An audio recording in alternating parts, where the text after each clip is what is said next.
दोस्तों, नेपाल इस वक्त सिर्फ आर्थिक परेशानी से नहीं जूझ रहा, बल्कि ऐसा लगता है जैसे पूरा देश एक खतरनाक तूफान के बीच फंस चुका है।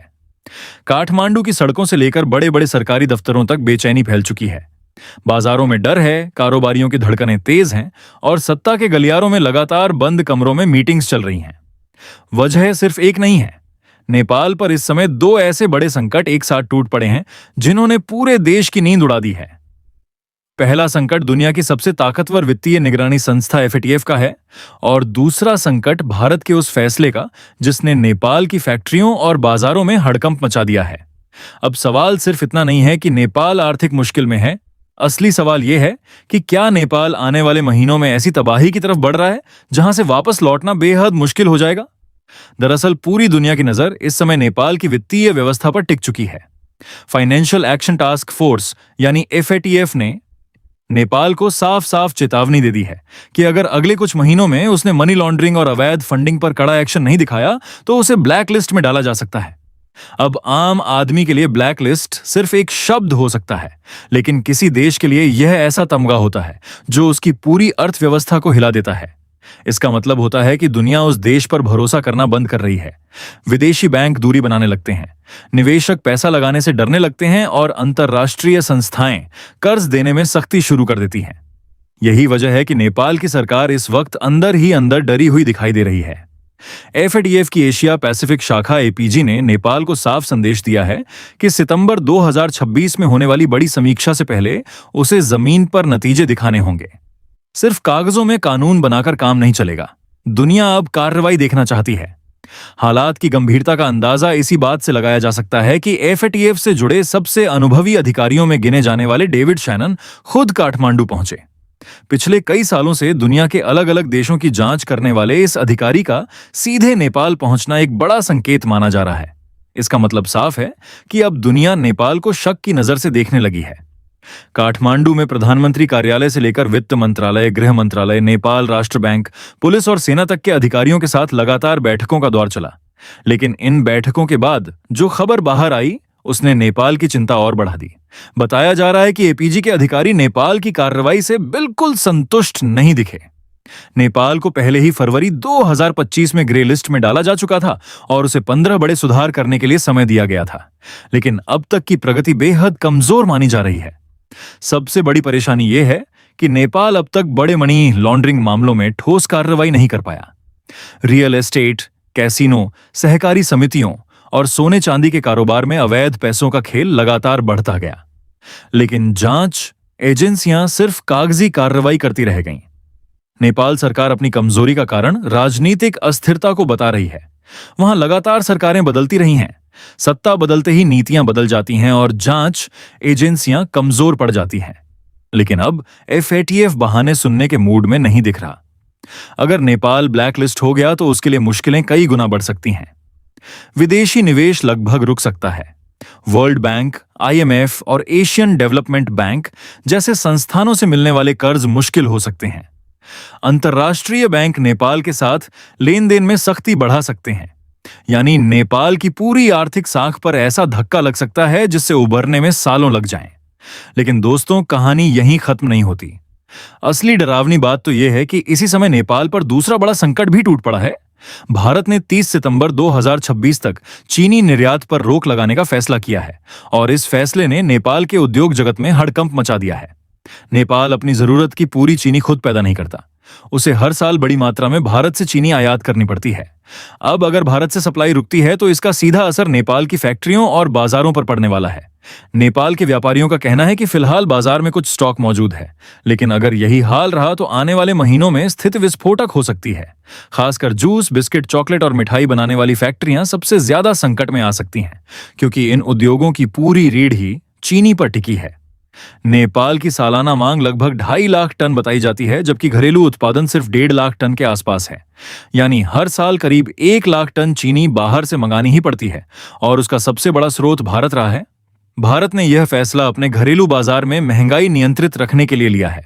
पश्चिम एशिया में बढ़ते तनाव और वैश्विक अनिश्चितता के बीच भारत अपने बाजार को सुरक्षित रखना चाहता है, लेकिन इसका सबसे बड़ा असर नेपाल जैसे पड़ोसी देशों पर पड़ रहा है। अब नेपाल में डर सिर्फ चीनी की कमी का नहीं है। डर इस बात का है कि अगर सप्लाई लंबी अवधि तक रुकी रही तो महंगाई अचानक बेकाबू हो सकती है। खाने पीने की चीजों की कीमतें बढ़ सकती हैं और छोटे उद्योग बंद होने की कगार पर पहुंच सकते हैं। अब जरा सोचिए, एक तरफ एफएटीएफ का दबाव और दूसरी तरफ सप्लाई संकट। यही वह खतरनाक कॉम्बिनेशन है जिसने नेपाल की नींद उड़ा दी है।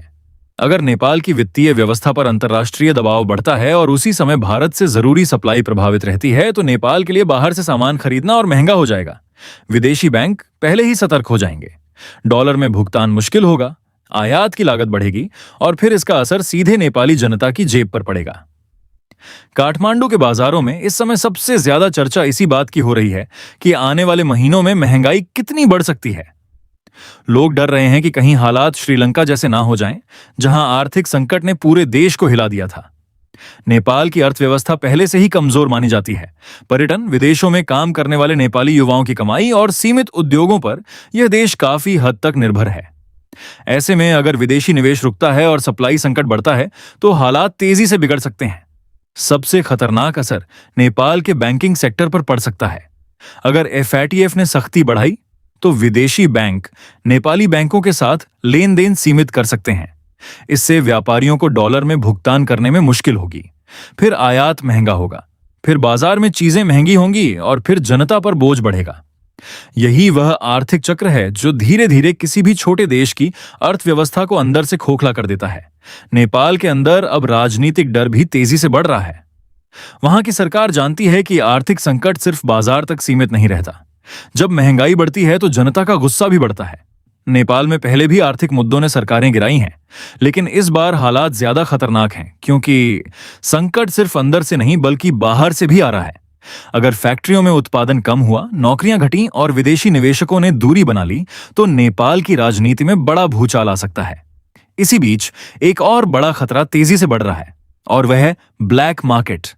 जब किसी जरूरी चीज की कमी होने लगती है तो तस्करी बढ़ती है।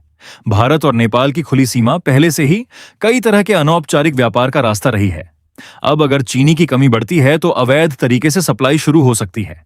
यही चीज एफएटीएफ की चिंताओं को और बढ़ा सकती है क्योंकि अवैध व्यापार और मनी लॉन्ड्रिंग अक्सर एक दूसरे से जुड़े होते हैं। यानी नेपाल का एक संकट दूसरे संकट को और बड़ा बना सकता है। अब यहां चीन का नाम भी तेजी से चर्चा में आने लगा है। माना जा रहा है कि अगर भारत से सप्लाई लंबे समय तक प्रभावित रहती है तो नेपाल मजबूरी में चीन की तरफ देख सकता है। चीन इस मौके का फायदा उठाकर नेपाल को वैकल्पिक सप्लाई देने की कोशिश कर सकता है। लेकिन यहां एक बड़ी मुश्किल है। हिमालयी रास्तों और सीमित लॉजिस्टिक्स के कारण चीन से सामान लाना बेहद महंगा पड़ सकता है। इसका सीधा असर नेपाली जनता की जेब पर पड़ेगा। यानी चाहे नेपाल कहीं से भी सप्लाई लाए, आम आदमी को महंगाई का सामना करना ही पड़ सकता है। नेपाल की सबसे बड़ी कमजोरी इस समय उसका भरोसा बन चुका है। दुनिया की नजर में जब किसी देश की आर्थिक व्यवस्था संदिग्ध लगने लगती है तो सिर्फ निवेशक ही नहीं बल्कि पर्यटक भी दूरी बनाने लगते हैं। नेपाल की अर्थव्यवस्था का बड़ा हिस्सा पर्यटन पर टिका है।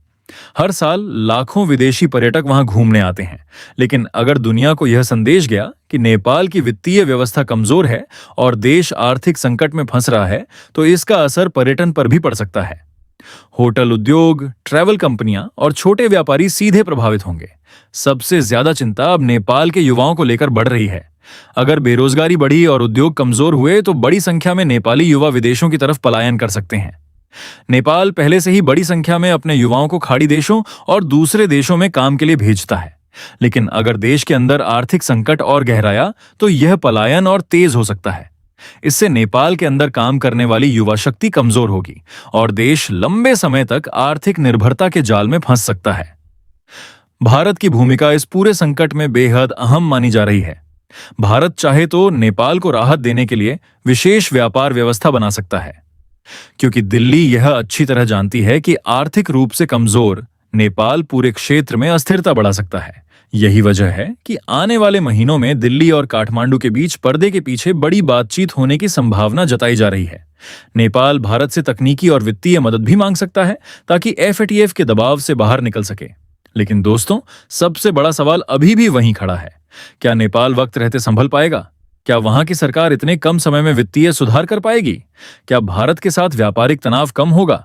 और क्या नेपाली जनता आने वाले आर्थिक तूफान को झेल पाएगी? फिलहाल इन सवालों का जवाब किसी के पास नहीं है। लेकिन इतना जरूर साफ दिखाई दे रहा है कि आने वाले 4 महीने नेपाल के इतिहास के सबसे कठिन महीनों में से एक साबित हो सकते हैं।